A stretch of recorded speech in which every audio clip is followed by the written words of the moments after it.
இலவச திட்டங்கள் அர்த்தமுள்ள முதலீடுகள் தான் என திமுக செயல் தலைவரும் எதிர்க்கட்சித் தலைவருமான மு.க.ஸ்டாலின் தெரிவித்துள்ளார்.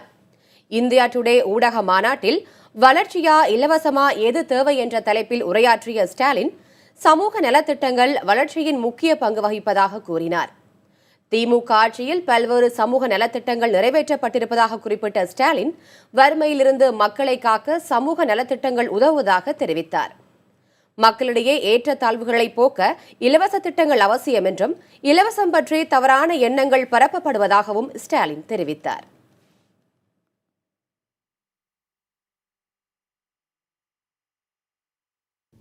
இலவசத்தை நாம் வீண் செலவு என்று நினைக்கிறோமா அல்லது அர்த்தமுள்ள முதலீடு என்று கருதுகிறோமா என்பதுதான் முக்கியம்.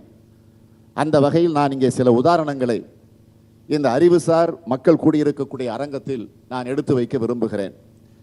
மதிய உணவிற்காக செலவிடுவது வருங்கால தலைமுறையின் ஆரோக்கியத்திற்கு வித்திடும் அர்த்தமுள்ள முதலீடு. பெருந்தலைவர் காமராஜர் அவர்கள் துவக்கி வைக்கப்பட்ட மதிய உணவு திட்டம் மறைந்த முதலமைச்சர் எம்ஜிஆர் அவர்களால் விரிவுபடுத்தப்பட்டது.